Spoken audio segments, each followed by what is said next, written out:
chapter 1, verse 14 of the Yoga Sutras. So now we left off in chapter 1, verse 13, talking about abhyasa, this dedicated practice. But in this sutra, we're talking about duration of the practice. And so the translations are all something like this. When the practice is done for a long time, without a break, and with sincere devotion, then the practice becomes a firmly rooted, stable, and solid foundation. When the object to be gained is sufficiently valued and the efforts towards the attainment are persistently followed, when intention, then the steadiness of the mind is secured. And this is a third translation. Such a practice is firmly established only if one engages in it seriously and respectfully over a long and uninterrupted period. Abhyasa is nurtured by a sustained, steady rhythm and a dedicated heart. And so all of these talk about being able to sustain the practice for a long period of time.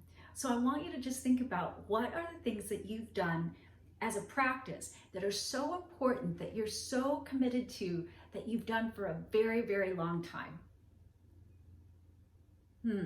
Probably not that many, right? Like for me, it's making my bed. Even if I travel, I still make my bed. Brushing my teeth, making my bed, those are two of my consistent practices. But do I shower every day? No, not every single day. So think about, what is it that you do? And so that's what we're talking about here. And your dedication and the expectation of the Yoga Sutras from you to stay with your practice. And it's better to do some practice than none at all on a daily basis.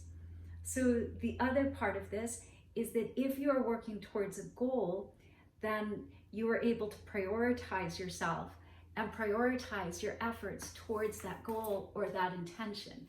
But if you get distracted, then the attainment of that intention will take a lot longer or may never happen because you're not able to persevere and maintain the practice over a long period of time. Finally, one of the other aspects of this is, what are you willing to offer up in order to practice? So is it so important to you that if you don't see a result the first time, you'll stay with it and try it again, or the second or the third time, or you try something for a week and you're like, no, it's not working, and then you give up? And how many times has that occurred in your life?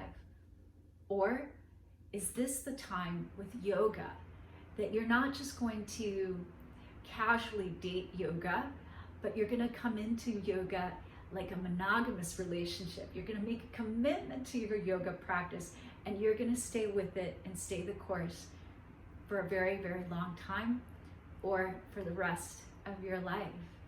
And no matter the distractions, you will not lose faith, trust in your practice and your ability to stay with it. From my heart to your heart, this is chapter 1, verse 13.